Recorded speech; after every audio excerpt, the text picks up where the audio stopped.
Good afternoon from my side to the nice surprises of this conference for me personally. The first surprise is that I find myself on this panel. The second surprise was the process of thinking through the title of this panel. And the first surprise was the process I went through this morning between 4:30 and 5:55 a.m.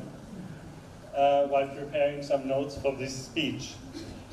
At 4:30 when I started, I thought inquiry-based approaches and research as contributors for learning. My first thought was, yes, of course. And then I thought this could be the short version of my title, but you would probably not agree with that. At 5:15, I thought most probably it is a contributor for learning. And 5:30, I thought, I guess it is like that. I would like to take you with me through these thoughts through my morning. And what I did is, the first thing is that I put a question mark there. Is inquiry-based approach and research really a contributor for learning and learning as the learning process? And of course I was looking for some examples, for some studies, for some fields and activities, and just started to write some notes. I started with PISA, an inquiry-based research. From 2001 onward, it really revolutionized I speak for Germany, for the German and the OECD, but it's a worldwide process which we can watch. It really revolutionized the learning process due to the competencies approach, the shift from the input to the output oriented learning. You have, well, according to my understanding, competencies is to be translated as active handling of knowledge and values. And the second core point in this, for my understanding, is that competencies cannot be communicated but have to be developed. If you take these two core sentences and think about very properly, it definitely revolutionizes the organization school, each and every lesson, and therefore our whole learning process. We must clearly state the finding is there, but the reality hangs behind. Then I was thinking about studies I remember on the impact of specific learning methods, especially around self-organized learning methods and cooperative learning methods. Absolutely positive, if they are realized, but we also know in the meanwhile that only the very smart, the clever ones, really gain a lot of advantage from these approaches. And we do know that those who are weaker fall even behind, fall even back in their efforts, in their fights sometimes for understanding. That means in this point, and that was the point when I thought, I guess, maybe it is like that, theory and practice is something very much apart sometimes. Nevertheless, it had an enormous input on school book writing, especially on the activities we ask students to do. The third note on my paper was the Hattie study.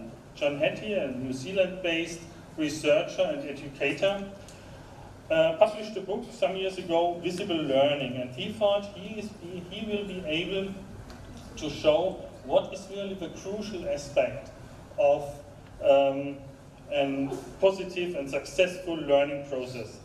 As a base, he had more than 800 meta-analyses, thousands of studies, millions of students, on which was the base of what he found out. And his clear and central and core finding is that the personality of the teacher is the most decisive point. Maybe you remember the point 2 about the studies on methodological or learning methods. That is an absolutely contradiction to what Hattie found out.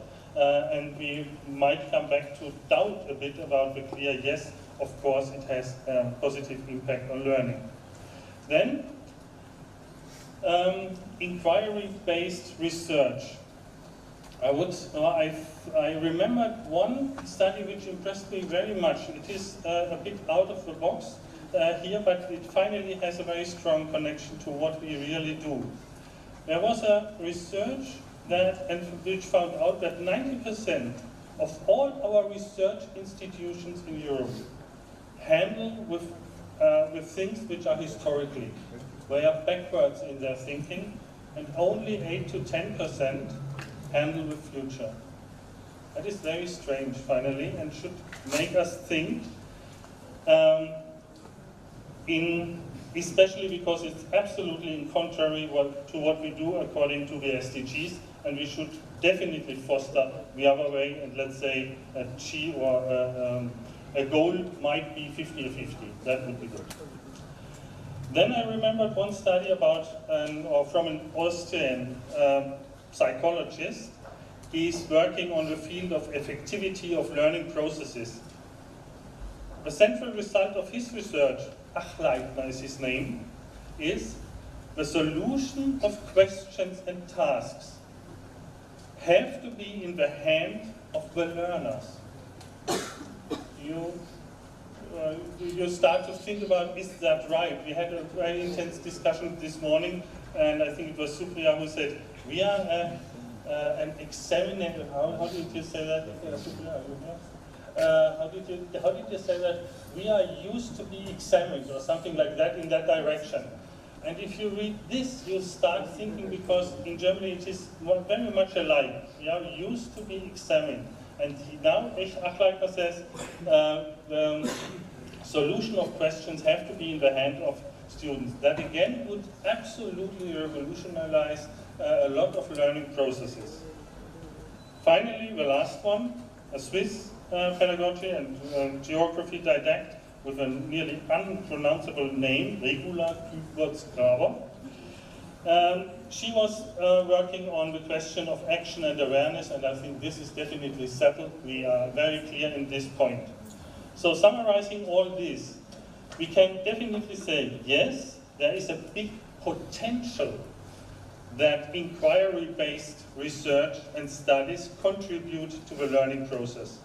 But there is no automatism.